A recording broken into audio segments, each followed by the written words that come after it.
በስመ አብ ወወልድ ወመንፈስ ቅዱስ አሐዱ አምላክ በቅድስተ ሥላሴ እንዘንአምን ወተማፀን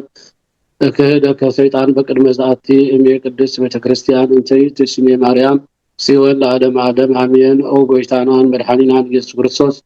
በሰላም ዘውዓልከ አምላክ በሰላም እምሴና ተባረከ ተቀደስ ጊዜ ግበረልና በሰላም ጀምርካ አምላክ ሐሳብና በሰላም መፈጽመና እግዚአብሔር አምላክ በረከትካን ሰላምካን ሀበና ኣብ ቅድስት ድንግል ማርያም በረከት ይሕድረልና ጾሙን ጾሙ ድሕነትን ጾሙ ስርየትን ግበረልና። እሺ በመጀመሪያ ክቡር መጋቤ ጥበብ ይብራህ ናይ ሚድያና ኃላፊ ኩልኩም ኣብዚ ዘለኹም በመዓረኩም ከመይ ዋዕላትኩም በመጀመሪያ ከምቲ ተባሃለ መልአከ ፀሐይ አባ ኃይለ መለኮት ተስፋ ማርያም ኣብ ጀርመን ናይ ደብረ ፀሐይ ቅድስት ማርያም ቤተክርስቲያን ፍራንክፈርት አስተዳዳሪ ንብዙሕ ዓመት ኣብዚን ኣገልገልኩ ዝፀናሕኩ ኣገልጋሊ እየ። ቀደም ኢሉ ያው ምስ ኢትዮጵያ ሓቢርና እንዳገልገልና ነርና በዚ ሕጂ ተፈጥረ ዘሎ ኩነታት ደግሞ ናይ ትግራይ ተጋሩ ስለዝኾና ናይ ትግራይ ኦርቶዶክስ ተዋህዶ ቤተክርስቲያን ናይ መንበረ ሰላማ አባላት ኮይና ናይ መንበረ ሰላማ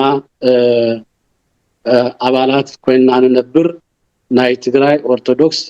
ቤተክርስቲያን አማሓዳሪ እየ። ስለዚህ ሎሚ ተኣክብናሉ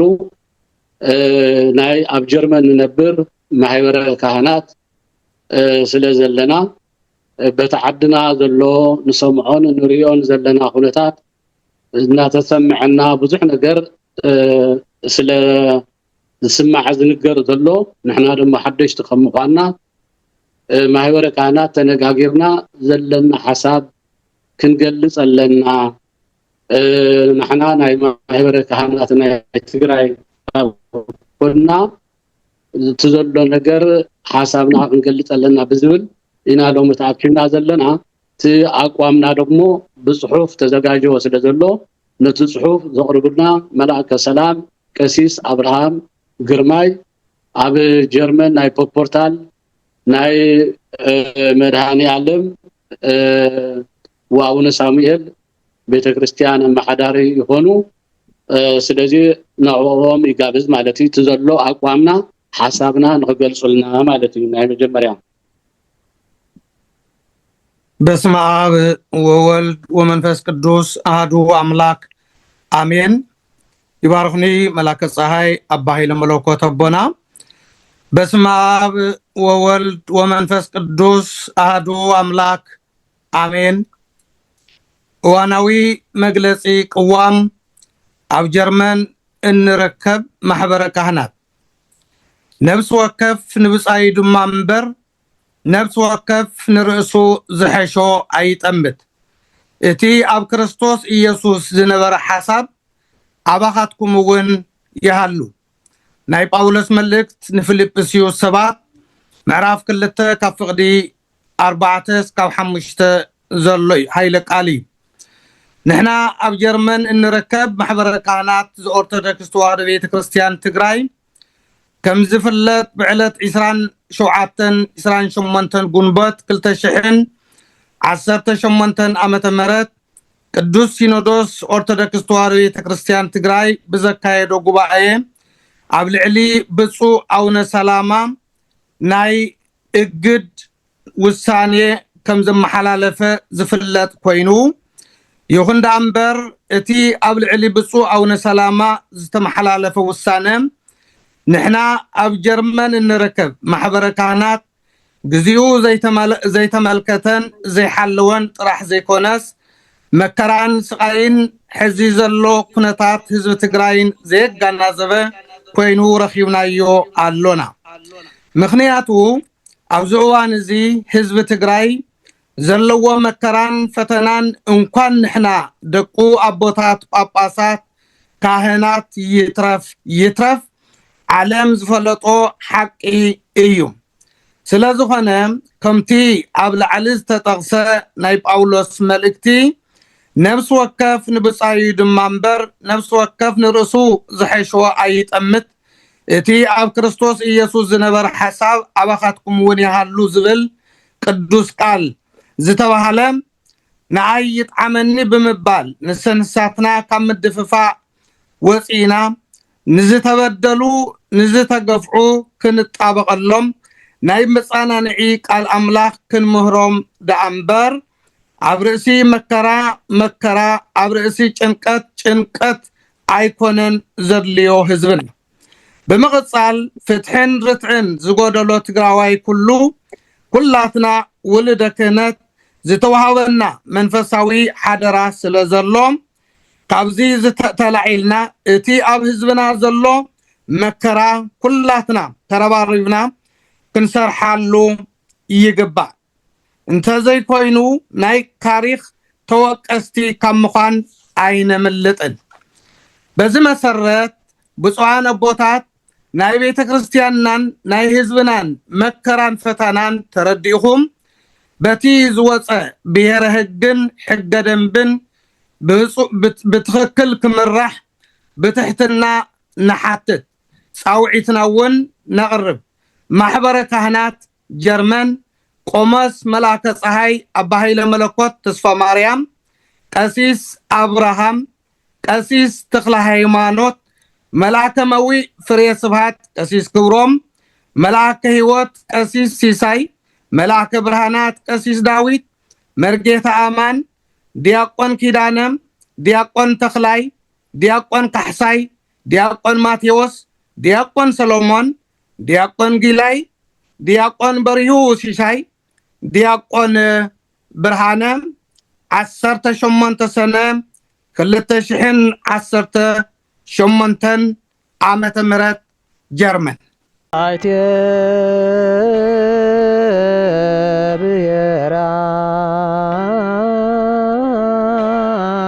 ለጥበብ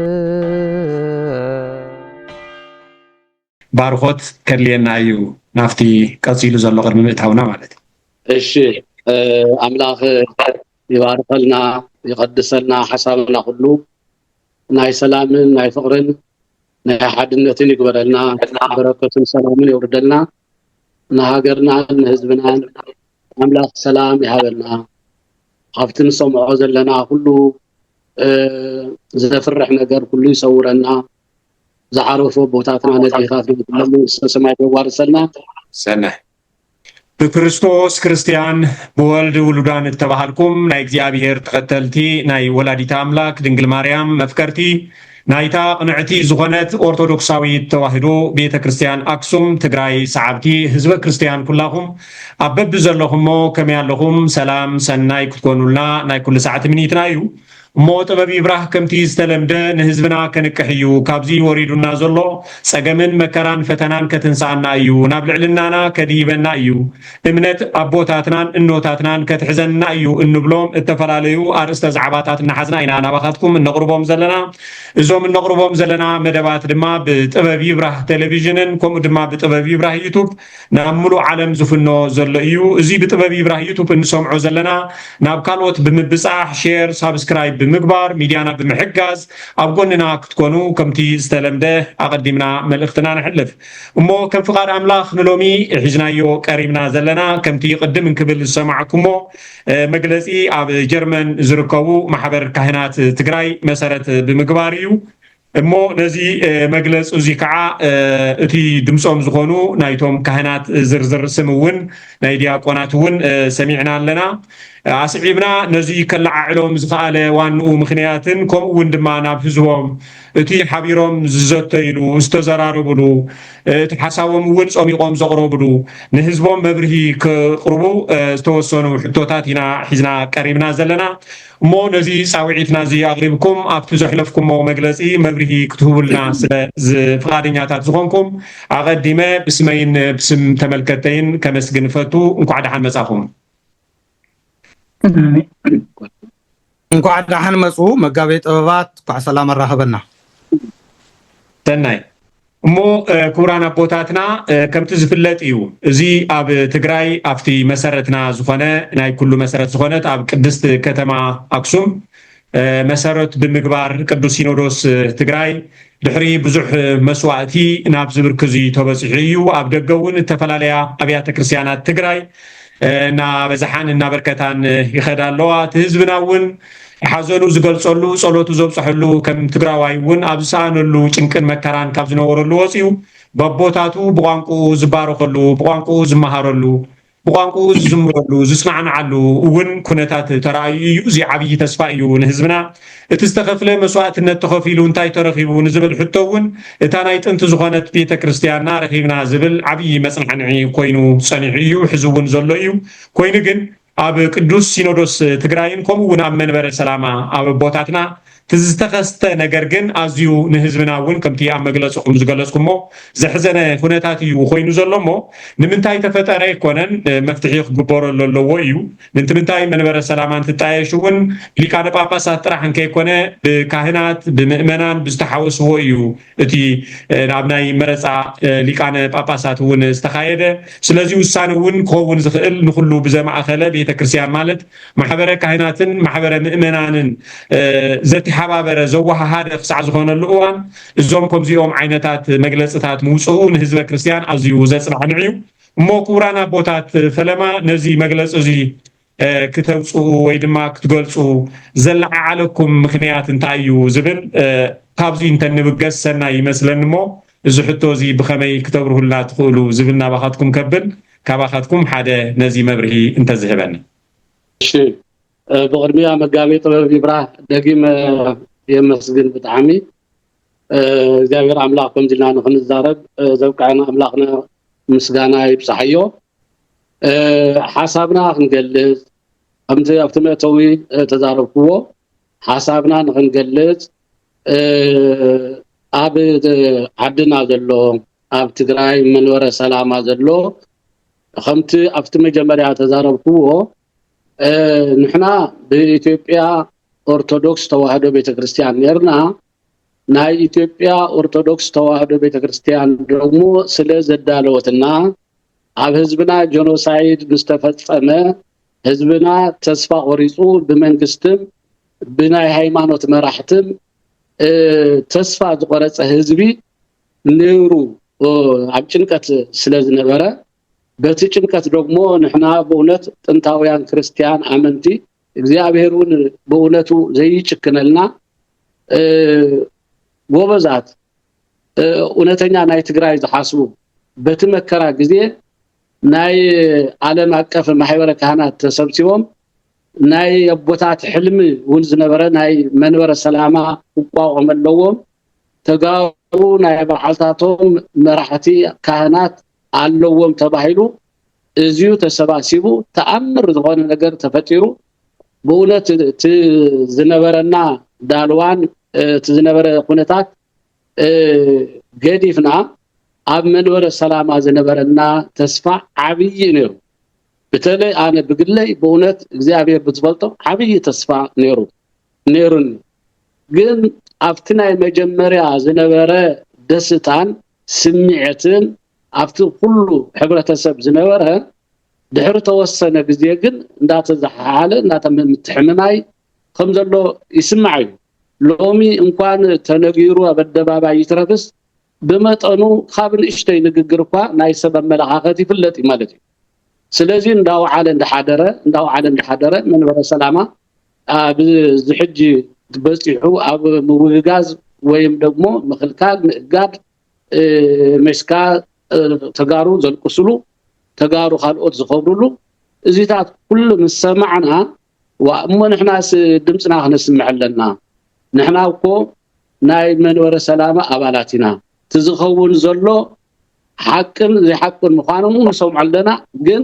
ኣብ ናይ ሰላም ዝመጸሉ መንገዲ ክፍጠረለዎ ድምጽና ከነስምዐለና ብዝብል ሓሳቢና ተሰባሲብና እዚዩ ንገብር ዘለና እዚ ክንብል እንተለና ንሕና ትእዛዝ ንሕና ከምዚ ግበሩ ስለዝበልናዮም ዝርወጥ ነገር የለን ግን ታዋና ነጥባ እንታያ ሓሳብና ድሌትና እንታይ ከም ዝኾነ ግን በእውነቱ ሰብ ክፈልጠለዎ ኣብ ሚድያ ስለዝኾነ بتي زغبر زلو ሁነታት ሁሉ زحزنن زጨንቕን ነገራት ንርኢ ስለ ዘለና እዚዩ ንምንታይ ንሕና እኮ ልምድና ብኡነት ልምድና ካብ ትዝነበረ ኦርቶዶክስ ናይ ኢትዮጵያ ዘይኮንና ክንቀስም ናይ በዓልትና ማንነት ኣለና ናይ በዓልትና ከባቢነት ኣለና ትናይ ትግራዋይነት ደግሞ እንድሕር ንሱ ሒዝናዮ ምስቲ ህዝብና ተኸባቢርና ናይ ምንባር ዕድል ኣለና ማለት ግን ንሕና ካብ ናይ ካልኦት ዝግበር እንድሕር ንጽና ኣብ ትግራይ ግን ትግራይ ወንተኣየሩ መይቅበሎም ትህዝቡ መይቅበሎም ኣብ ሽግር ንወድቕና በእውነቱ ስንሰምዖን ኩነታት መሰማዕና ሓዚናና ናይ ስለ ኩነታት ስለ ዝሕዘነና ዘደንገጽናን መቸት መዓስ ተጀሚሩ መዓዝ ብዝብል ነገርና ሓሳብና ክንገልጽ አውዚ ወጪና ዘለና አንخبل ንኻልኦት ዕድል ንኽበሉ يغنيلنا ملاك ፀሐይ ቆሞስ አባ ኃይለ መለኮት እቲ ሓቅውን ንስዩ ናብ ናይ ጥንትና ሓድሽ ቤተ ክርስቲያን ወይ ሓድሽ መንበር ይኮና ነጣይሽ ዘለና እቲ ናይ ጥንቲ ዝጸንሐ ኢና ነተንስእ ዘለና ኣብዚ ምትንሳእ እዚ ከዓ ብዝበለጸ ነቶም ናይ ጥንቲ ዝነበሩ አቦታትና ራሕተ ሃይማኖት ነቶም ናይ ጥንቲ ዝነበሩ ምእመናን አቦታትና ንኖታትና ዝመስሉ ሁነታት ንምትካእ ዳምበር ምልሲልካ ከምቲ ናይ ሸዋ ኣነ ዝበልክዎ ይኹን ዝዓይነቱ ክረአ ክኽእል የብሉን ዝብል ናይ ኣብዝሓ ህዝብና እውን ዘስማዕምዕ እዩ እሞ ኣዚና ኢና ነመስግን ባርኮቶም እውን ይብፅሓና ምዚ ኣተሓሒዝና ብፍላይ መልአከ ሰላም ቀሺ አብርሃም እውን ኣብዚ ሓሳቦም ተዝልጉስልና ንብሎ ነዚ ሕዚ ዝበልናዮ እውን ግልጽ ኣቢሎም ትዘልዓለኩም ምኽንያት ብፍላይ ኣብ ደገ ዘለው ካህናት ኣቦታትና ዝኸፈልዎ መስዋዕትነት ኣሎ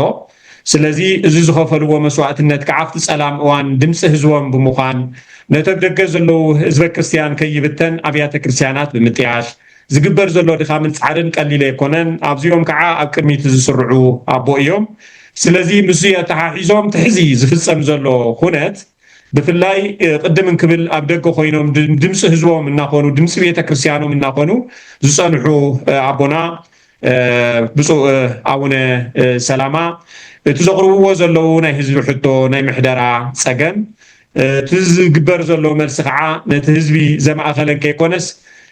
ኣብ ናይ ግሎም ዘነጻጸረ ይመስል እሞ እዚ ኩነት እዚ የተሓሒዞም ዝብልዎ ነገር ተሃልዩ እስኪ ናብኦም ከብል መላከ ሰላም በስመ አብ ወወልድ ወመንፈስ ቅዱስ አሐዱ አምላክ አሜን። መጋቤ ጥበባት ጥበብ ይብራህ ሚዲያ ዋና መራሒ መቸም ሓቂ ኩሉ ግዜ ኣይቕበርን ሓቂ ዝቐበር እንተሃልዩ ንሱ ናይ እምነት ሰብ ኣይኮነን ነዚ እውን እዩ ኣሃደ ይኩን ቃልክሙ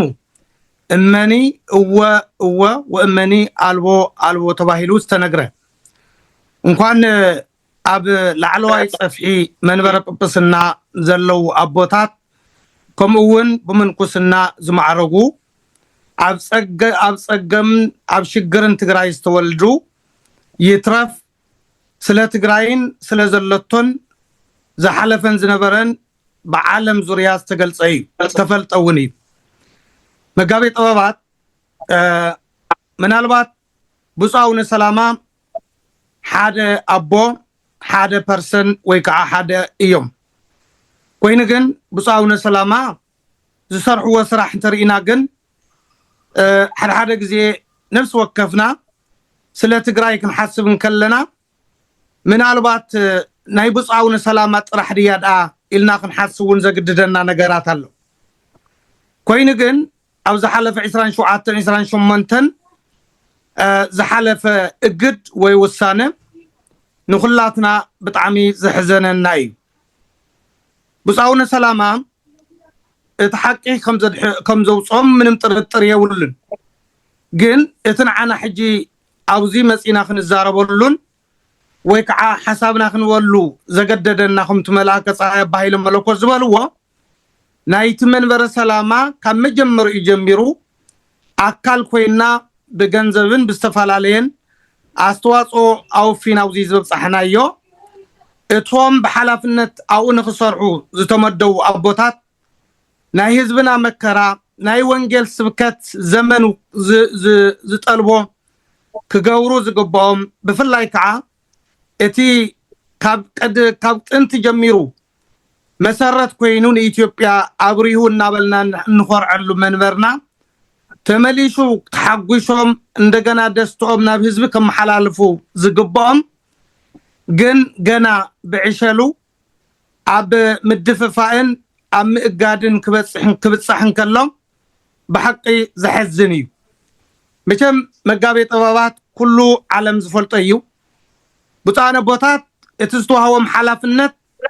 ናይ ገንዘብ ናይ ሹመት ኣይኮነን መጽሐፍ ቅዱስ ከም ዘስተምረና ግብረ ሐዋርያት ኤጲስቆጶሳትን ጳጳሳትን ገይሩ ዝሾሞም ብተኳሉን በሓደገኛ ናይቲ ሃይማኖት ኣጽራርን እቲ ቤተ እግዚአብሔር ዝኣክቦ ህዝቢ ንኸይብተን ተኳሉ ንኸይኣትዎ ዝብል እዩ ካብ ኩሉ ብዝሕፍር ከዓ ብፖለቲካ ብብዙሕ ነገር እናተሓመሰ ህዝብና ተወሳኺ ቁስሊ ኮይኖም ስንሳቶም ክደፋፍኡን ከለው ካብ ኩሉ ከዓ ብጣዕሚ ዝሕዝን ከም ሐዋርያ ቅዱስ ጳውሎስ አበርእስትና እውን ጠቂስናዮ ዘለና ነብስ ወከፍ ንብጻይ ዳንበር ነብስ ወከፍ ንርእሱ ዝሕሾ ይጣም ከም ዘበለ ሐዋርያ ቅዱስ ጳውሎስ ብዙሓት ሊቃውንቲ ኣንስቶም ኣብ ሕማም ደቆም ኣብ ሞት ተደፊኦም ክበኽዩን ክሓዝኑን ከለው መገዛ መረበቶም መኸዓ መገዛ ሓቢሮም ዝመስረትዋ ሓደ በኻይ ነባዒ ሓደ ግን ከም ድላይ ዝገብር ክረአን ከሎ እንታይ ማለት ዳዩ መንበረ ሰላማ ዘብል ኮይኑ ረኺውናዮ ኣለና በዚ መሰረት ሕጅውን ክንብል በለምበር ኣይተኸዓወን ዝበሃል ኣዘራርባ ኣሎ እንኳን መንፈሳዊ ህይወት በዓለማዊ አስተዳደር ዘለው ሕዋትና እውን ብይቅርታ ዝሓለፈ ሓሊፉ ንቐጻሊ ግን ብይቅርታ ተሓሊፉ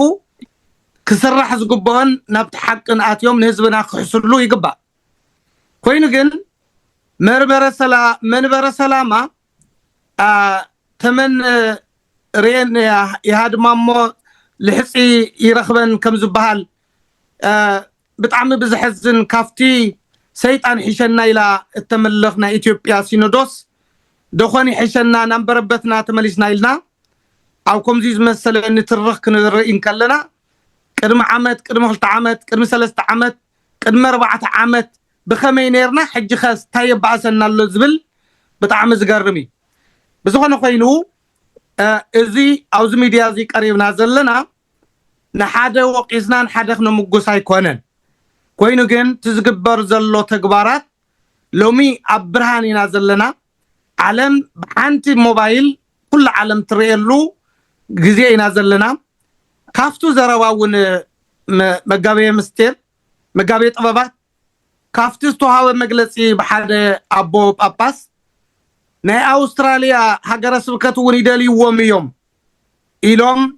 ዘይግቡእ ዘይተጻሓፈ ከም ብቡልናን መግለጺ ክቡ ከለውን ብግሎም ዝሃዎ መግለጺ ብጣዕሚ ዝሕዝን እዩ ባርከስ ሓሰት ርእሰ ኣመጻ ተባሂሎም መጽሐፍ ቅዱስ ተጻሒፉ ኣሎ ከምዚ ዝመሰለ ሓደ ኣቦ መኸዓ ናይቲ ቅዱስ መንበረ ሰላማ ኣባል ዝኾኑ ክንሰምዕን ከለና መንገድና ስሓትና ኮይኑ ስለተሰምዐና እዚ ነገር እዚ ሕጂ እውን ባኣግኡ ተስተኻኺሉ ብጻውነ ሰላማ ዝገብርዎ ዘለዎ ሐዋርያዊ ተልእኾ ንሱም እውን ብግቡእ ፈጺሞም ናፍቲ ዝምልከቶም ንኽኸዱ እንድሕር ኮይኑ ብፍቕሪ ዳንበር ብምድፍፋእ ብእገዳ ክኸውን ኣይግብኦን እሞ ነቲ ብብዙሕ መልክዑ ጸልሚትዎ ዘሎ ህዝቢ ሰላም ፍትሒ ርትዒ ስለ ዘድልዮም ባዕልና ንባዕልና ዝጸቐጥናዮ ማንም ስለ ክርእየልናን ክፈትሐልናን ስለ ዘይኽእል ኣቦታት ናይ መንበረ ሰላማ ኣመሓደርቲ ዘለኹም ነዚ ክተስተኻኽሉ ካብ ምባል ኢና ድምፅና ክንህብ ነዚ እውን ብንዋትን ብሓሳብን ብብዙሕ መልክዑ እናደገፍና መጺና ኢና ቀጻሊ እውን ብብዙሕ መልክዑ ሓዚኑ ዘሎ ህዝብና ብፍቕርን ብምርድዳእን ክሕስቦ ተስፋ ንገብር إذا ما الاختزين متحلل فينا وزي زلنا مقابي طبابات يعني اللي سناي حزينا أنا نمسجن ملاك سلام كشي أبراهام تزهابو وون نصوريو مو مزي بزتتي حازة ملكعو ملاك هوت كشي شوشاي أبزي توسخواتو نجر تهاليو أبز مداي زي مستي مقلص يخمون بزتتي حازة ملكعو بخمي كرم اللوون قصالي حزبنا أخي خابزي بخمي عينت كل اللوو زبل زحل تحلفو ملخت انتهاليو ناوهم كبل أما قرن يقن يلي فسماء وولد ومنفس قدوس أحد وأملاك آمين كلكم أبوتاتي لكاون توزل لكم ببشم معاركم كوم دما نايزي مأدي إزي نايزي تباب إزي مقابية تبابات نزمي رازي فاكركم ويدما نزي تقتلو نزي اتريقو دمسي بيتا كريستيان التدامسلو الندامسلو النريقلو مسياتنا زغونا ميديا انتولنايو حقي ايو يبلمو فلما يقنيلنا لازم ادزي ازغاجخا اداليخا ويدما افتز نبره صقم افتز نبره كل ነገር ዝመጽ ዝነበረ ተረዲኻ ነዚ ሚድያ እዚ ከፊትካ ተቃለሶ ጽናሕኻ ክብሪ ግባእካ ንሓኻውን አሁን መጋቤ ጥበባት ነዚ ማዕድዝ ዝኸፈትካ በድጋሚ ማለት እዩ ካኡ ነዚም እትከተሉ ነዚ ሚድያ እዚም እትሕግዙ ሰባቱን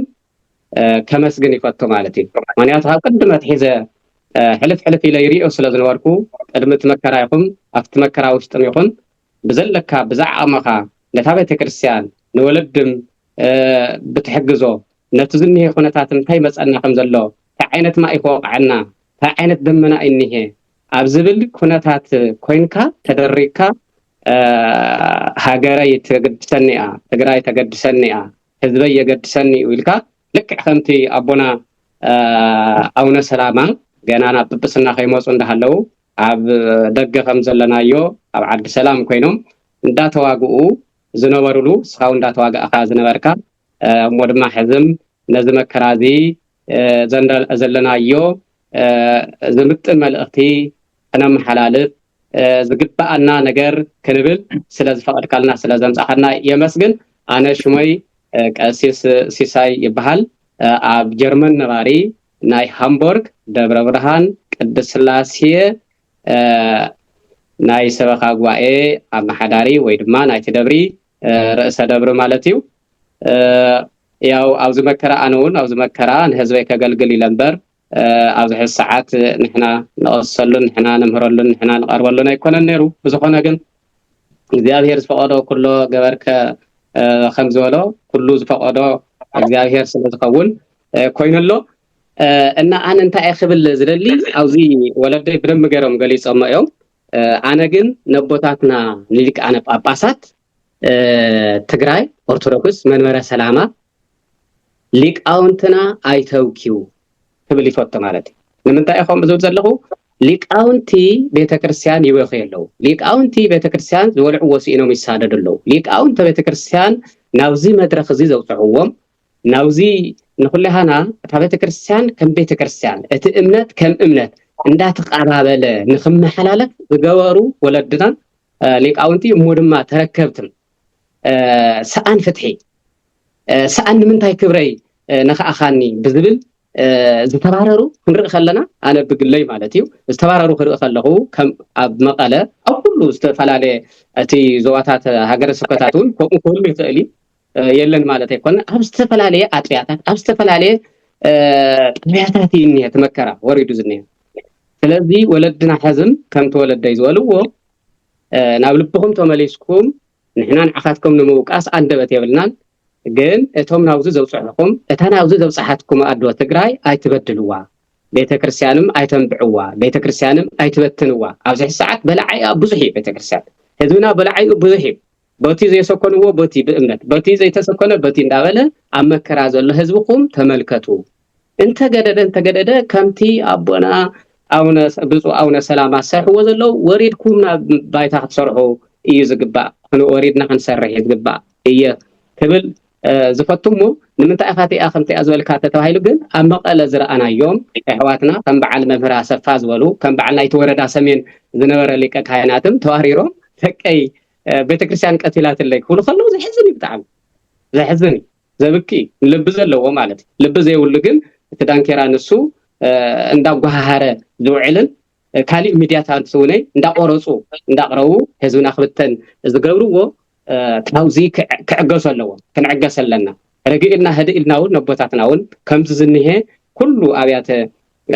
ኣብ ደገ ዘለዋ ብሕልፊ መግለፂ ይህብ ኣለዋ ግን ንምንታይ እቲ ኣብ ጎንኻ ዘሎ ዝፅገም ዘሎ ወላዲኻ ሓውካ ዝብላዕ ስኢኑ ንገዛ ክራይ ስኢኑ ዘሎሲ ንምንታይ ኢኻ ጠጠው ዘይትብለሎ ኣክብር ቢፀካ ከመ ነብስከ ዝበሃል ደኣ መዓዝ የቢድ ኢዳ ክትርጎም ወለድና ዋነኑ ዓላኻትኩም ባተፋቀሩ ነኑ ዓላኻትኩም ባሰላም ፍጠሩ ኣብ ዝብል ኢለ ወለድና ሓዝም ኣይመሰየን ካብ ቤተክርስትያን ሓደ ግበርዋ ፍትሒ ፀመአ ፍትሒ ክረክብ ግበርዎ እዚ ቤተክርስትያን እዩ ናይ ቤተክርስትያን መራሕቲ ኢኹም ናይ ቤተክርስትያን ርእስ ፈጣሪት ቤተክርስትያና ንስኹም ኢኹም ማለት ስለዚ ኩሉ ህዝቢ እዚ ምንም እንኳን ዝኾነ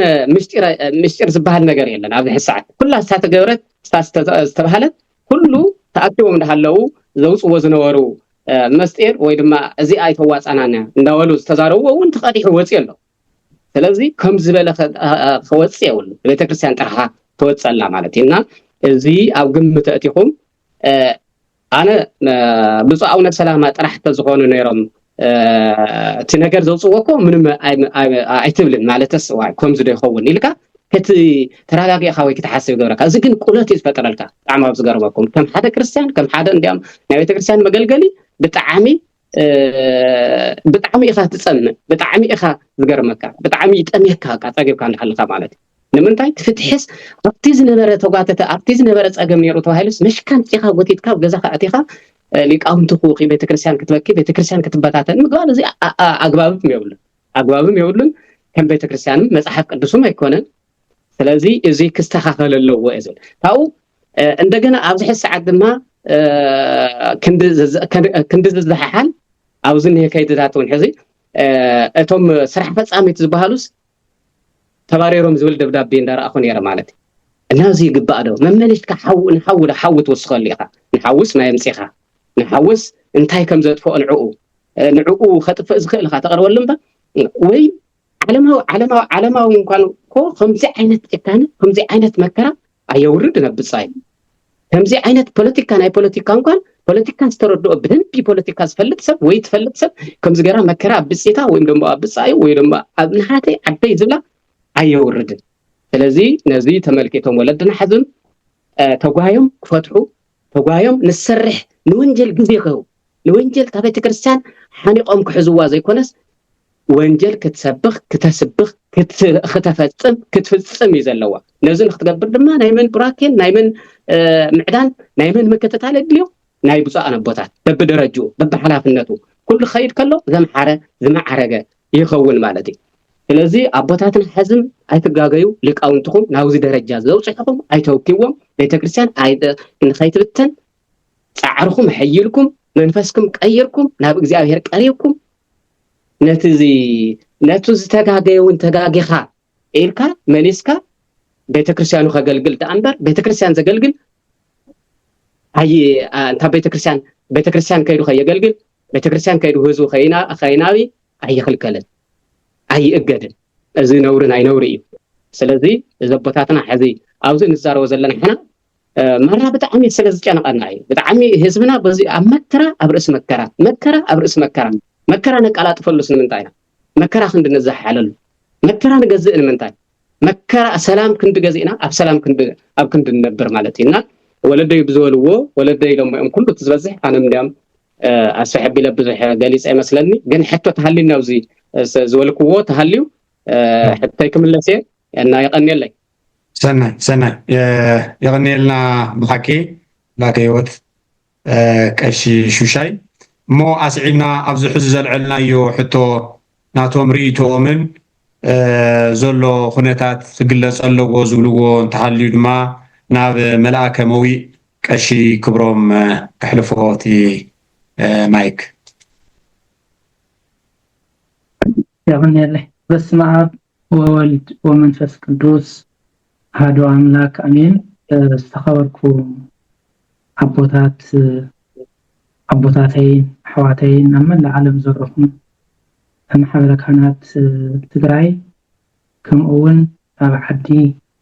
أبعدوش تزرلهم لما من بيت كريستيان نبرح تسخنكم اللي كانوا بيت كريستيان كلهم أبوتاتنا ببما عرقون سلامتي كقرب يدلي كاو بمغصال نزي كانت أخاخ نبزي ميديا كنقرب نزي شجرنا عن مكرانا نقرب زح حدمنا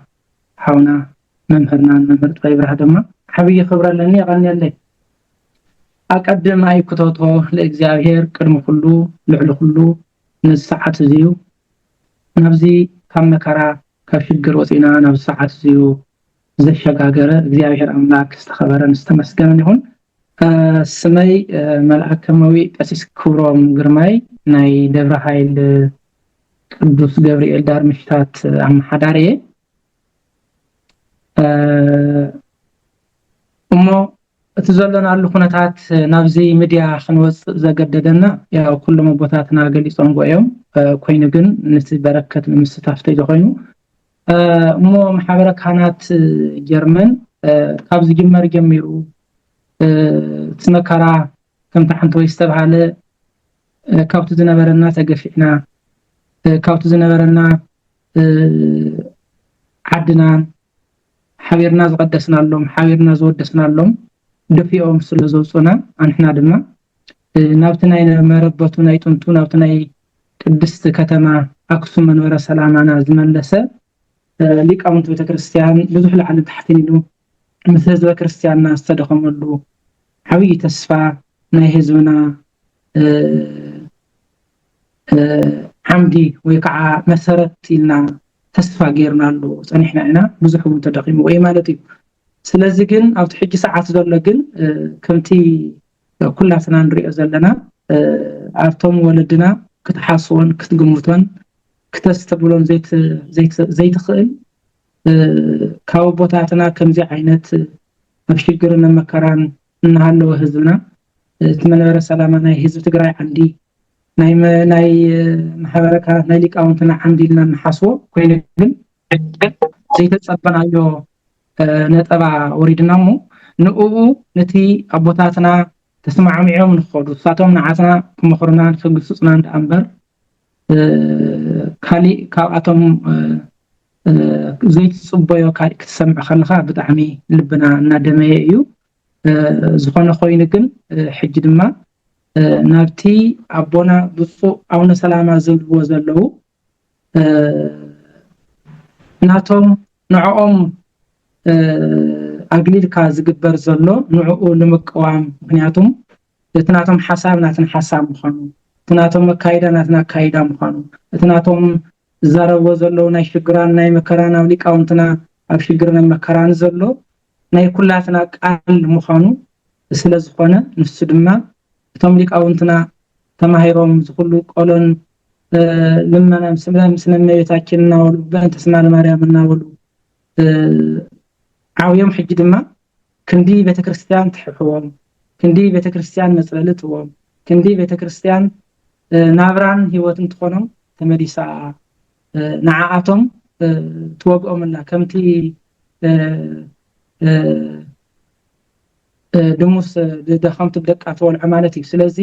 ድሙዳ እያ ልደቃ ትበልዕ እምበር ቤተ ክህነት ግን ቤተክርስቲያንና ብሓቂ ካብቱ ዘይተጸበናዮ ከምቲ ዓንተ ወይ ዝተባሃለ ካብ ዘምልኹ ሰይጣን ይሕሸና ካብ ዝበሉ ሕና ካብኡ ታይና ክንምሃር እንድሕር ተን 4 ኪሎ ዘሎ ሒዞም ጎኸይዶም እንድሕር ኣኻኡ ሸሚቶም ከይደምሲ ንምንታይ ዳ ኣድለየና ንምንታይ ዳ ዝኹሉ ሽግርን መከራን በጽሕና ስለዚ እዚ ድማ በአግባቡ ንኽስተኻኸል በአግባቡ ተስማዕሚዖም ቶም ወለድና ናብ ሓደ መስመር ንኽመፁ ምክንያቱም ተዘሎ ማሕበረ ካህናት መላዓለም ብቁርን በሳሒታን ግዜኡ ሰዊኡ ብዙሕ መስዋዕቲ ዝኸፈለ እዩ ኣብ ደገ ዘሎ በተለይ ምክንያቱም ኣብ ሽግርን ናብ መከራን በቲ ናይቲ ዓለም ዘለናሉ ኩላትና ከም ንፈልጦ ሙሉ ለይት ሓዲርካ ስብሰባ ሓዲርካ ናብ ስራሕ ተወፅሉ ዝነበረ ሽግር ኢና ሓሊፍና ማለት ስለዚህ ሽግር ብደም ተጋሩ በመስዋዕት ተጋሩ ዝተመሰረተ መንበረ ሰላማ ሕጅውን ናብ ዘይኮነ ዝተወሰኑ ክፈርሰና ስለዘይንደሊ እቶም ኣቦታትና እንኽብሮም ኣቦታትና እዮም ኮነ ኮይኑ ግን ናብ ልቦም ተመሊሶም ህዝቦም ንኸስተኻኽሉ ናብ ሰላም ንኸውርዱ ኢና ናብዚ መፂና ዘለና እሞ እቲ ናይ ንዓቶም ድማ እግዚኣብሔር ኣምላክ ንኽሰምዑና ኣብዚ ወፂናሉ ዘለና እዚ ይመስል እሞ የቕኒየለይ በሓቂ ብስመይን ብስም ተመልከተይን ከመስግን ፈቱ ናይ ጀርመን ማሕበረ ካህናት እዚ እውን ሓዋርያዊ ተልእኾኹም እውን እዩ እዚ ዘጋጥም ዘሎ ርኢኹም ስቕን ከየበልኩም ትኸውን ዝግብኦ በቲ ወንጌል መሰረት ጌርኩም ንዝሃብኩሞ መግለፂ ኣዝዩ ወሳኒ እዩ ከም ጥበብ ይብራህ እውን እዚ ኩነት እዚ ህዝብና ክፈልጦ ኣብ ዓዲ ዘሎ እውን ክርድኦ ብፁዓን ሊቃነ ጳጳሳትና እውን ክሰምዕዎ ኣብ ምግባር እቲ ግዴታና ኢና ጌርና ዘለና እሞ ስለዚ ኣብ መወዳእታ ክተርፍ የብሉን ዝብል ሓሳብ እንተሃልዩ ክንቅበል ኢና እንተዘየለ ተፃኒሒትና ከምቲ ብባርኾት ዝፈለምናዮ ብባርኾት ክንዛዝም ኢና ኮይኑ ግን ክተርፍ ዘይግብኦ ሓሳብ ንሄ ክንገልፆ ዝግባእ ዝብል እንተሃልዩ ግን ኣቐዲመ ነቲ ዕድል ንሱ ክህብ حساب لنيو ما توي تدعون الشيء حساب اللاتني تمام وقور مقابل طبعات مشان بزوح تنقيلون ديو أنا كل التنقر زي ما حلفنا اللواء بين قابل حدا قابلنا يقول لي حدا دومو بيت محبر قابل لي بونة النبوتات زيجركم يهم عيبلني تزل خناتات يردنيو ግን ሓንቲ ክብላ ዘላትኒ ኣነ ንሽተይ ናይ ታሪክን ናይ ትግራይ ዘሎ ኩነታት ዝነበረን ብመጠኑ ይፈልጥ የኳ ይባሃልን እንዲ ግን ዝስምዐኒ ነገራት ኣሎ ማለት ታይ ዝስምዐኒ ብእውነት ኣብ ትግራይ ህዝብና ብእውነት ቅዱስ ህዝቢ እዩ ብሩኽ ህዝቢ እዩ ما يسرق ما حدا شجرات قوم لنا تياغينا بزحيو أفتن تياغي أفتمل سنة مخملة سلرقمو تزطيقنا يو بزحي نتقم لنا بونت أنا زبلو تنهانا أقوام حزب تقراي انتاي كم زدل نفلتنا تفلتوهم حزب تقراي من حدار يزدلي ናይ ምምሕዳር ጸገሚት ዋና መሰረታዊ ሽግር ዘሎ ናይ ምምሕዳር እዩ ህዝቢ ትግራይ ዝዓጥነሉን ዝቅድሰሉን ዘዚመሉን ሽግር የብሉን በዓሉ በተፈጥሮ ኣለዎ ህዝቢ ትግራይ ግን ምምሕዳር የድልዮ ኣቦታትና ሊቃውንቲ ተጋሩ ንህዝቢ ትግራይ ብእውነት ዘሎ መከራ ኣባኻትኩም ስለ ዘሎ ናይ ምምሕዳር ጸገሚ ብህገ ቤተክርስቲያን ዘይ ምኽያድ እዩ ሁሉ ሽግረም ሲወ ዘሎ ንሕና ደግሞ ታሕጂ ዘለና ያ ደጋጊምና ንዛረባ ዘለና ናይ ምምሕዳር እምበር ናይ ብፁዕ ኣቡነ ሰላማ ሽግር ኣይኮነን እዩ ብፁዕ ኣቡነ ሰላማ ብህግ ንኽድ ኢሎም ሓደ ሰብዮም ንሶም ከመኻትኩም ብእውነት ኩልኻትኩም ተመችዎ ዝነብር የለን እዩ ግን ይኹን ዳ እምበር ነንርእስና ዘይምርድዳእ ግን ንምንታይ ክፍተት ይፍጠር እዚ ሁሉ ነገር ናይ ምምሕዳር እዩ ኣብ ትግራይ ከተኺደና እንድሕር ኮይና ደጊመ ዝዛረባ ኣብ ትግራይ ሓቢርና ከተኺደኩም እንድሕር ኮይና ህዝቢ ትግራይ ረአይኒ ከምዚ ኣብ ንገብሮ ናይ ግልና ኣይፈቱን ህዝቢ ትግራይ ኣይፈቱን ህዝቢ ትግራይ ዝፈትወን ዘይፈትወን ክንፈልጥ ኣለና ህዝቢ ትግራይ ዝፈቱ ርእሱ ኩሉ ነፃ ኮይኑ ናይ ኣቦነት መንፈስ እንድሕር ኮይኑ ዝፈቱ ህዝቢ ትግራይ መንፈሱ ናይ ትግራዋይ ክንፈልጥ ኣለና እዚ ናይ ማእኸል ዓዲ ምሽሙንማን ኣብ ትግራይ ኣይሰርሕን እዩ ተፈቲኑ ናይ ዝወደቀ ስለዚ ሕዝና ንኸይወድቕ ትግራዋይ መሲልና ተኸባቢ መሲልና ተራዳዲና ክንነብር ኣለና እና ብእውነቱ ኣነ دموز كساب 200 شح قالن كبحال يسمع يري حق ديو هاي حق انا ابلغ انيو ግን ቆም እንድሕር ኮይኑ ግን በእውነት ኣብ ትግራይ ይሰርሕን ኣብ ትግራይ ይሰርሕን ስለዚህ ሁላህና ተጋሩ ተዘለና ሽግር በእውነት ከምተም ናይ ቀደም ቅዱሳን አቦታት ናይ ገዳማዊ ህይወት ሓደ ዓይነት እንዳተኸደን አንደው አቦታት ሓደ ዓይነት ተኸደኑ ሓደ ዓይነት ክዳን ተኸደኑ ከምተም ግብፃውያን እዚኣ እንተ ኮይና ኣብ ትግራይ ትኸይድ ሓደ ዓይነት ክዳን ሓደ ዓይነት ልብሲ ሓደ ዓይነት ህይወት እምበር ከምቶም በዓል ገለ ሃብታም አንደኛ ሃብታም ማእኸላዊ ናይ መጨረሻ ዝባሃል ኣብ ትግራይ ኣይሰርሕን እዩ ብዙሕ ነገር ንፈልጦ ነገራት ሰባሰለ ዝኾና ስለዚህ ኣብ ትግራይ ሓደ ዓይነት ልብሲ ሓደ ዓይነት መቆሚያ ሓደ ዓይነት ህይወት ሓደ ዓይነት መነባብሮ እዚኣ እንድሕር ኮይና ኣብ ትግራይ ከምታ ናይ ገዳም ናይ አንድነት እዚኣ መስዋዕት እንድሕር ገርኩም በእውነት ታሪክ እንዳሳወሰኩም ከምተም ቅዱሳን ቦታትና ከምተም ተሰዓት ቅዱሳን ዝሓለፉ ከም ኣፍ ክትከውን ትኽእል እያ አለበለዚያ ሓደ ናይ 500,000 ሓደ ናይ 100,000 ሓደ ናይ 1 ሚልዮን እንድሕር ኮይኑ ኣይሰርሕም መኻይና ውን ሓደ ዓይነት ናብራና ውን ሓደ ዓይነት መደቀሲና ውን ሓደ ዓይነት ኣብ ትግራይ እዚኣ ተኺደና ካብዚያ ውጭ ግን በምንም ተኣምር ንትግራዋይ ሓደ ኣይትገብረን እያ ስለዚህ ካብ ግብፃውያን ንመሃር ንሕና ካብ አዲስ አበባ ኮና ንመሃሮ እንዲያውም ንዛረበ ኮይና ኣይንትርጉመን እምበር ከምዚ خنم ሓሽና ንብል ግን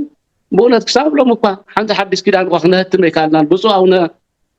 ሳሙኤል ዘህተሙ አዲስ ኪዳን አንጥቀም ዘለና ሓንቲ ወይ መጽሐፈ ክርስትና ወይ ተክሊል ክንሰርሕ እኳ ይተባሃለን በአፍ ኣብ ጭቅጭቅ ይሓልፈለና እዚሁ በእውነቱ ተስፋ ዓብይ ተስፋ ዝነበረና ሕጂ ግን ትኹነታት ሁሉ እንዳዝሓለ ካሊ መንገዲ ይኸይድ ስለዘሎ ነዚሁ ስምዕትና ክንዛረብ እምበር በእውነት ዛዛ ይኮነን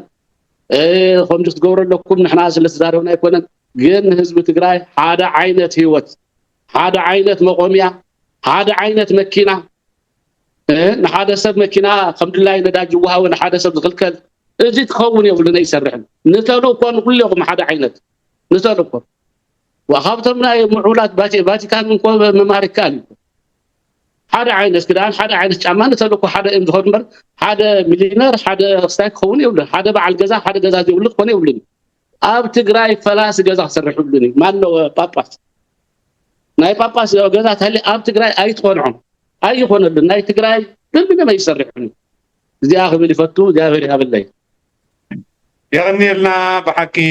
ملاك ፀሓይ ቆሞስ ኣባ ሃይለ መለኮት ቅድም ክብሉውን ኣብ ጥበብ ይብራህ ነቲ ዘሎ ኩነት ነቲ ሓቂ ብምውፃእ ዝተፈለየ መደባት እውን ሰሪሕና ነርና ኢና ንቐፃሊ እውን ብዙሕ ነገር ኣብ ውሽጦም ከም ዘሎ ንርኢ ኣለና እሞ ኣብ ቀፃሊ እውን ብጉሎም መደባት ሰሪሕና እቲ ዘሎ ኣብ ውሽጥኹም ክትሕልፍዎን ህዝብኹም ዝግባእ እውን መደባት ንቅድሚት እውን ከም እንገብር በዘጋጣም እዚ ክሕብር ፈቱ ሞ ኣቦታት ዝተረፈሎ ትብልዎ እንተሃልዩ ሕዚ እውን ዕድል ክንህቢና እንተዘየለ ግን ኣብዚ ክንዛዝም ኢና موزيدا نشتلي حصر زبلت يعني تيكو ملأختي كحلف ሰናይ حصر يقني لي مقايت يبراح بدقامي مو انا صحلفو متحساسبي كوزدلي حصر زبليو كم تحنتو ولدنا كله تزاريبون غيوم كمتي املع علم زلو محبره كانت تግራይ ንቤተ ክርስቲያን አጥንቲ ደምሳ ሰራውር ኮይኑ ወዘሎ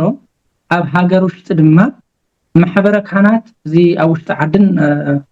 ኣብ ደገን ዘለው ማለት እዩ መልእኽተይ ማሕበረ ካህናት ተዝምስረት ምክንያቱም ብዙሕ ነገራት ነቲ ቤተ ክርስቲያንና ሓደ ሓደ ሽግራት ክፈትሕ ይኽእል ኢለ ስለዝኣምን ኣብ ዓዲ ውሽጥን መምሃራን ናይ ሊቃውንት ማሕበር ናይ ማሕበረ ካህናት ማሕበር ተዝምስረት እሞ እዚ ቤተ ክርስቲያንና ንከምዚ ክመጽእ ከሎ ሓደ ሓደ ነገራት ሓጋዚ ኢለ ስለዝኣምን ናይ ማሕበር ኣብ ዓዲ እውን ተዝምስረት ደስ ይብለኒ ተወለደ ዓዲ ዘለው መልእኽቲ ማለት እዩ ካሊ ብዝተረፈ ከም ተዓንቶ ይዘሉ ወላዲና ኣብ ሽግርና መከራን ዘሎ ህዝብና ኣቦታትና ወለድና ተመሊሶም ክሪእዎ ናብ ሰላም ክምልሱና ናብቲ ናይ ቅድሚ ሕጂ ዝነበረና ተስፋ ክንምለስ እቲ ልብና ተሰይሩ ዘሎ እቲ ህዝብና ኣብ ሽግርን መከራን ወዲቁ ዘሎ እሞዝ ሕጂ ሰዓት ከም ተዋርያ ቅዱስ ጳውሎስ ዝበሎ ኣብ ማእኸልኩም መፍለላይ ይሃሉ ከም ዝበለ ሕና ድማ ኣብ ማእኸልና ኣብዚ ሕጂ ሰዓት እንፈላለየሉ ዘይኮነ እንፋቀረሉ እንራዳድአሉ ዳእምበር ተፋቂርና እውን ይከኣልና እቲ መከራ ክንወፅን ድሕር ኮይና እሞ بحقي هزبي تግራይ يفتو هزبي تግራይ من ኦርቶዶክስ ዘሎ ዓለምን ንዝተመልከቲ ጥበብ ኢብራሂም ከመስግን ደሊ يغنيلي ክብረት ያበለይ ሰላም ናይ አዚና ኢና ነመስግን ሞኒ ሄዶ ዝተረፈ ወይስ ክንዛዝም ድሕር እሺ ኣብዚያ መጋቢ ጥበባት እሺ ኸሻ يغنيلي አቦታተይ አቅዲሞም ነዚ ሐሳብ እዚ አድሚቆም አጸቢቆም ተዛረውን يغنيلنا መቸም እቲ ሐሳብ ናይ ኩላትና ብልብና ተረድእና ኩላትና ስለዘለና ነቦታተይ ብፃን ቦታት ኣብ ወፃኢ ዘለው ይኹኑ ኣብ ውሽጢ ሃገር ናይ እግዚአብሔር ፍቃድ ኮይኑ ዝተዋህቦም ጸጋ በተግባር ክሰርሕሉ እላቦ ምክንያቱ ቤተ እግዚአብሔር ናይ ኩሉ ዳእምበር ናይ ዝተወሰነ ይኮነን ናይ እግዚአብሔር ቃል ከም ዘረድአና ተሓብዩ ዝተርፍ ሕቡእ ክኸውን ኣይኽእልን ተባሂሉ እዩ እሞ ብጣዕሚ መንበረ ሰላማ ብዙሕ ተስፋ ዝገበርናሉ ግን ኣብ ኣቦታት ዝረአ ዘሎ ስራሕ ግን ብጣዕሚ ዘሕዝን እዩ ምክንያቱ ኣብ ውሽጢ ህዝቢ ኣትዩ በእውነቱ ብዘይ ተጸበናዮ ዘሕዝን ኩነታት በፂሕሎ ይበፅሕውን ኣሎ መንበረ ሰላማ ንኣና ዓይንና እግርና ህይወትና እዩ ካብ መንበረ ሰላማ ወፃኢ ናይ ኦርቶዶክስ ተዋህዶ ቤተ ክርስቲያን ትግራይ ናይ ተጋሩ ቦታ ወይ ከዓ እተኣትዎ የብላን ምክንያቱ ዝሓለፈ ዘመን ስለ ዘምህረና ብብዙሕ መከራን ውፃ ውረድን ተመስረተ መንበረ ሰላማ ዝተወሰኑ ሰባት ከም ድላዮም ዝዝውርዎ ክኸውን የብሉን ሕጂ እውን መላከ መዊዕ ዘልዓሎ ብዓለም ዙርያ ዘለው ቤተ ክህነት ሊቃውንትን ማህበረ ምእመናንን ብውሽጢ ዓዲ እውን ማህበረ ምእመናንን ሊቃውንትን ተራዳዲኦም ነዛ ቤተ እግዚአብሔር እዚኣ ነዛ ቦታ እዚኣ ክሕልዋ ኣይግባእ እምበር ከም ድላየ ዝብል ሰራርሓ ኣይሰርሕን ኣብ ወፃእን ኣብ ውሽጥን ዘለው ኣቦታት ጳጳሳት ምክንያቱ ብዘይካ ምእመን ቤተ እግዚአብሔር ኣይቀውምን ብዘይካ ቤተ እግዚአብሔር እውን ናይ ጳጳሳት ምምሕዳር የልውን ስለዚ ክሳብ ሕጂ ብክንደይ ቃልሲ ዝተመስረተት ቤተ ክርስቲያን ከም ድላይካ እናተባህለ ዝኽየደ ካይዳ ሕጂ እውን ክስተኻኸል ከስተኻኸሉ ጻውዒትና ነቐርብ ካልኣይ ጻውዒተይ መጋቤ ጥበባት ኣብ ዓለም ዙርያ ዘሎ ናይ ትግራይ ኦርቶዶክስ ተዋህዶ ቤተ ክርስቲያን ተኸታሊ ዝሓለፈ 5 ዓመት ተደፊኡ ኣብዚ በፂሕሎ ኣብዛ ሕጂ ሰዓት ግን ብሓቂ ዝሕዝን ኩነታት ገጢምዎ ኣብ ሓዘን ኣብ ቁዘማ ዘሎ ካብ ኣሕልፍ ኢሉ ከዓ ከምዚ ዲኹም ተጋሩ ሊቃውንቲ ከምዚ ዲኹም ትገብሩና ዝብሉና ናብ ቤተ ክርስቲያን ንኽንኣቱ ዝሕፍር ኩነታት እዩ ሓንቲ ሓፍትና ኣብ ዝሓለፈ ሰንበት ዘይተጸበናዮ ትግራዋይ ውንዶ ዝሰርቀለ እዩ ትግራዋይ ውንዶን ትግራዋይ ዘንብዕ ካህን ጳጳስ አለ እዩ 200,000 ኣብዚ እዋን ዝብል ብዙሕ ዘርዚራትለይ መጋቤ ጥበባት ልዕሊ 650 ካብ ምዕራብ ተባሪሮም ኣብ ፍቆዱ ጸግዕ ቤተ ክርስቲያን ዘእውዩ ሊቃውንት ኣለው እዚኦም መንበረ ሰላማ ኢኮኖሚያን መንበሩ ባዕሉ ናይ ምልከቶን ማለት እዩ ናይ ዝተወሰኑ ጥራሕ እዩ እዚ ትክክል ኣይኮነን ስለዚ እግዚአብሔርን ሰብን አማንን ዝፈልጦ አካይደን አነባብራን ተነበርና በሰማይውን በምድሪ ይጣቅመና እዩ መሰናክል መኳን ካብ ኩሉ ዝኸፈ የመጽሐፍ ቅዱስ ከም ተጠቅሰ ህዝብና ኣብዛውሽ ተክልተ ሰሙን ብዙሕ ተሰናኺል ኣሎ ስለዚ ንኾምዚ ዝመሰለ ክንበጽሕ ጵጵስና እንተሃልዩ እዚውን በእውነቱ ዓገብ ክባሃል ይግባእ ክብል ይደሊ ካብዚ ብምቕጻል ጥበብ ይብራህ ናይ ብዙሕ መብራህቲ ሓዊኻ ንጥበብ ይብራህን ተኸተልትኻን እውን በዛ አጋጣሚ እዚ ጥበብ ይብራህ ሚድያ ክትሕግዙ ክትተሓባበሩ ሓደራ ክብል ይደሊ ምክንያቱ ጥበብ ስለዝጎደለና አይና ኣብ ሽግር ዘለና ጥበብ ክህልወና እንተኮይኑ እውን መጀመርያ እግዚአብሔር ክንፈርሕ ይግባእ እግዚአብሔር እንድሕር ዘይፈርሕና ጥበብ ኣይንፈርሕን ጥበብ እንተዘይፈርሕና እውን ሰብ ኣይነኽብርን ማለት እዩ እሞ ጥበብ ይብራህ ሚድያ በእውነቱ ክትሕገዝ ይግባእ እናበልኩ መጋቤ ጥበባት እውን ነዚ ኩሉ ዝገበርካልና ዝተዋፅኦ ነመስግን መቸም መንበረ ሰላማ ናይ ኩላትና እያ ኩላትና ከዓ የግድ ክነቁማ ኢና ምክንያቱ እስካብ ሕጂ ዝመፀቶም መጻጻ እውን ስለንፈልጥ እናበልኩ ስለዝተዋሃበና ዕድል ነመስግን ኣብ ጀርመን ዘሎ ማሕበረ ካህናት ተጠናኺሩ ቀጻሉ እውን ብዝያዳ ኣብ ዝማዕወለሉ ኣብ ጥበብ ይብራህ ዝገብሮ ዝተዋፅኦ ተስፋ ይገብር በዚ ግን የመስግን መጋቤ ጥበባት يغنيلنا بحكي ملاك سلام كش أبراهام عزينا إنا نمسكن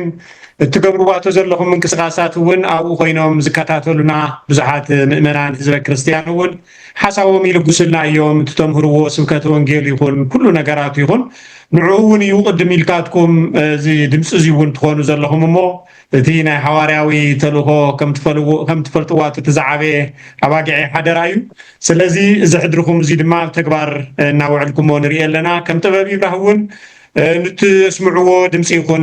نتحلالفوا ملختي أبقونكم كم زخنا بزقات عمزي كحبرو فتو مو أبوتاتنا نزنبرنا صانحيت عزينا نمسجن أبكس عليون مسي استتح حزة أبزح زي زلخونات ملختهم كتحلفوا تدليو أمل علم نزلهم محبرة كهناتون ميديانا كفت مخانو بزي أقات عمزي كنحبر نفتو مو أبوتاتنا كمتي بسولت زفلمكم مو بسولت كتزازمولنا بخبري كنعدل እሺ ኦ ጎይታናን መድኃኒናን ኢየሱስ ክርስቶስ በሰላም አጀሚርካ በሰላም አብዚው ዘብጣሕካና ዘተዛረብናዮን ዝመኸርናዮን ቁም ነገር ግበረልና አገልግሎትና ሁሉ ተባረከ ተቀደሰ ግበረልና እግዚአብሔር አምላክና ሀገርናውን ሰላምን ፍቅርን አውርደልና አብ ህዝብና ዘሎ መከራም ሐዘንን ስደትን ሁሉ እግዚአብሔር አምላክ ናብ ሰላም መልሰልና እግዚአብሔር አምላክ በረከቱን ሰላሙን ሀበልና በእውነት መቼም ብዙሕ ኣብ ውስጥና ዝነበረ ተዛሪብናለና እግዚአብሔር አምላክ